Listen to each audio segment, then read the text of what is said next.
Welcome back to the third in the series of my Back to Basics Learning to Read Thai tutorials, and these are aimed at complete beginners. The idea is to make them very user friendly and short and not to scare anyone off.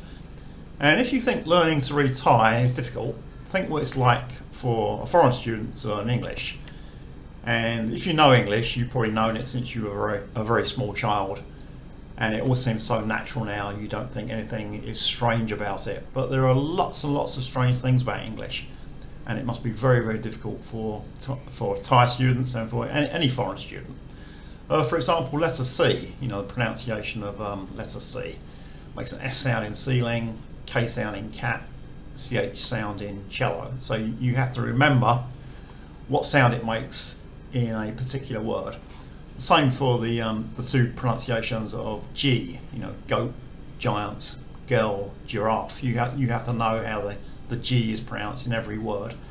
In Thai, there are two separate consonants for each sound, so there's no ambiguity. Vowels, but and put should rhyme in English. They don't. You need to know, what sound a U makes depending on the word, and there are lots more examples like this.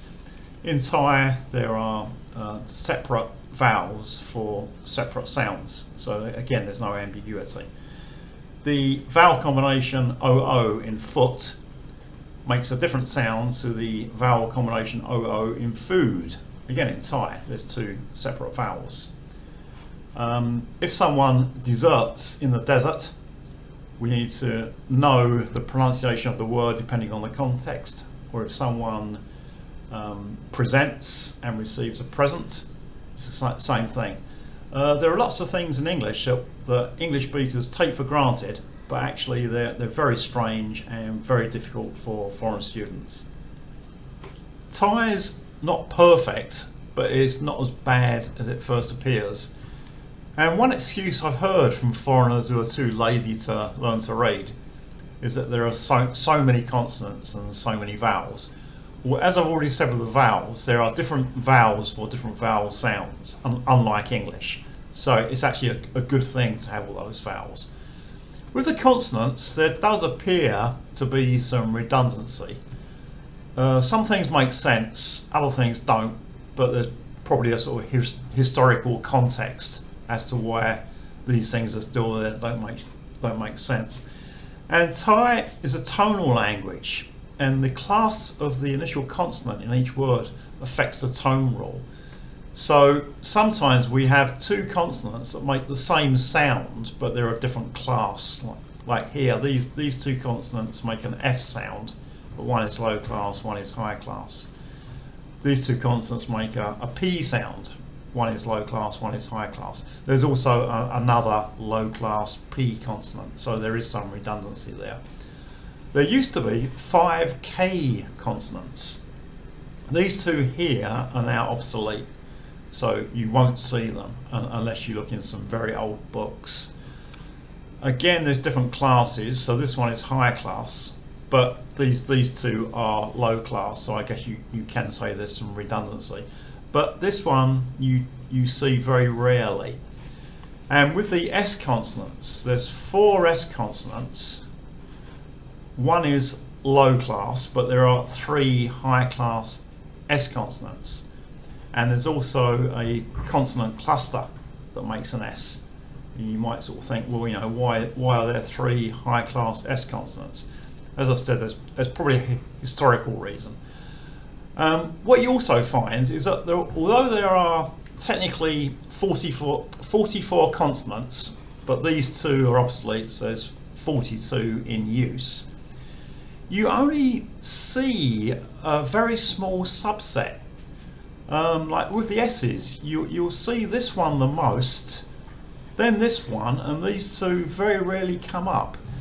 And there are some consonants that are used so rarely that I have problems with them. I've been reading a long time, but when I sort of come across them, I have to sort of think what they are. And when I'm typing in Thai, it takes me a long time to find these unusual ones on the keyboard. I'm familiar with the common ones, but not the unusual ones.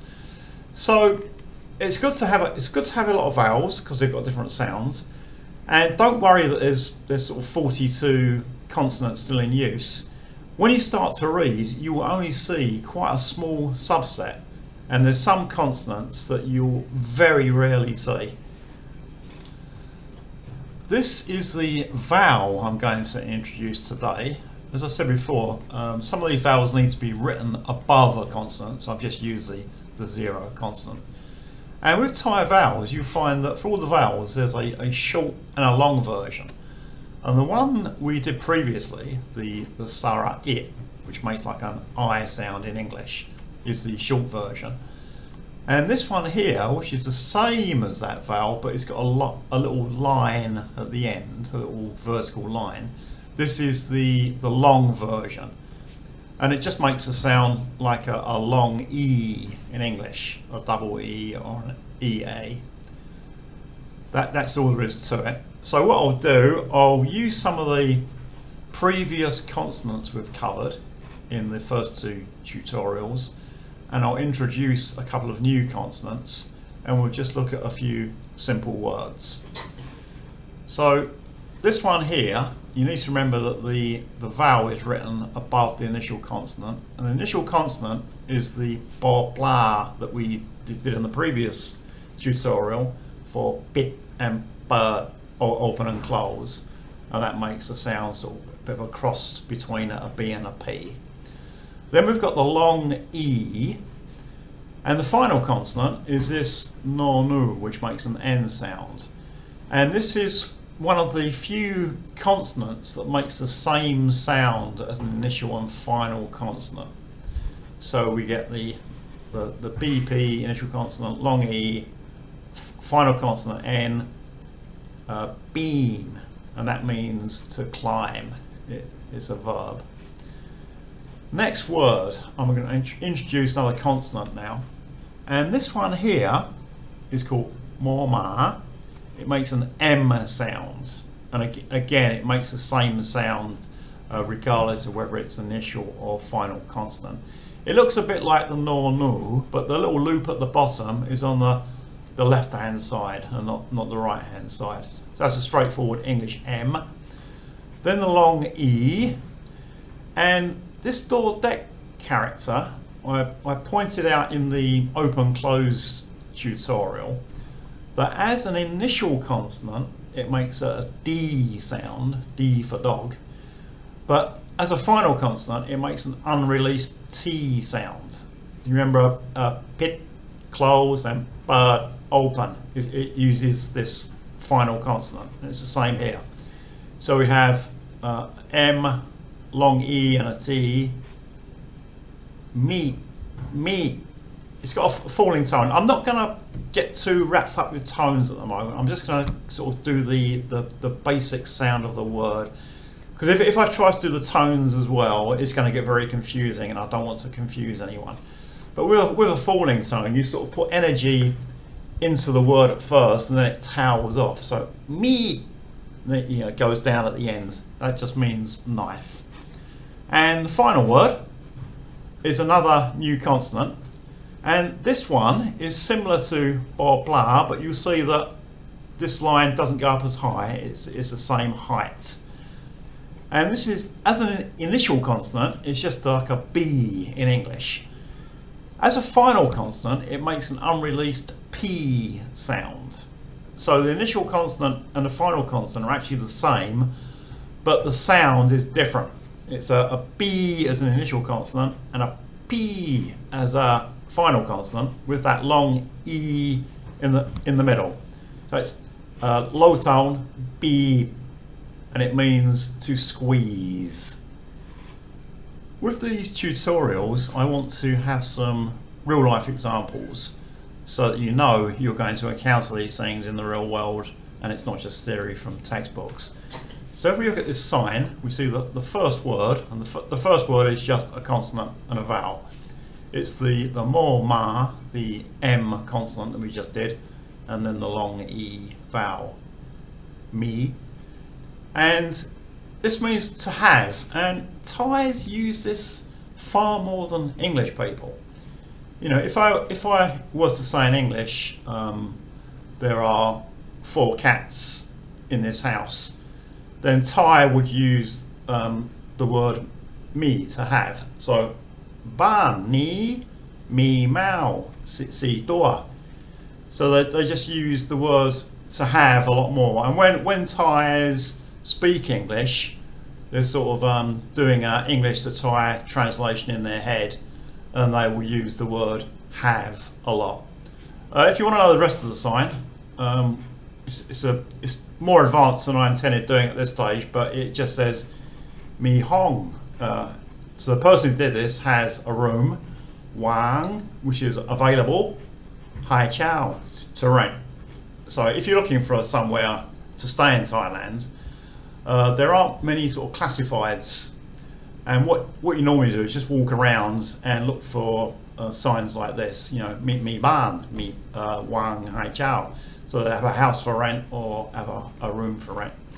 And let's look at one more example. And this is quite strange. It really confused me when I first started to learn to read Thai. I was looking at everything, and on a lot of cars, I would see stuff like this around. So this is the back of a white pickup truck, and it says Ro kan ni si dang. So the words I want you to look at are ni, that's the no nu and the long e, which is this, and so the yes consonant, and the long e, si, which is colour. So Thais always prefix a colour with the word colour. So for red, they would say like colour red, si dang. And why would someone write on their white car that this vehicle is red? And apparently it's to do with superstition. Thais are probably the most superstitious people in the world, and they like going to fortune tellers. And if they're having a run of bad luck, they don't just accept that, you know, they're having a run of bad luck and that their luck will change. They believe there's a reason for having that bad luck. So they'll go off to a fortune teller and ask why they're having bad luck. And it might be that they've got the wrong phone number. So they will change their phone number. And you know, my wife has done this, and I've known lots of Thais who have got their phone number. You save their old number in your phone, then when you try to call them, you can't get through because they've changed their number. Or it might be that their name is wrong. My previous girlfriend, before I was married, actually changed her name because she thought her original name was giving her a bad luck. And if the fortune teller says like, what's the colour of your car? And the guy says, oh, it's white. Oh, that's the reason you're having bad luck. You need to have a red car, then your luck will change.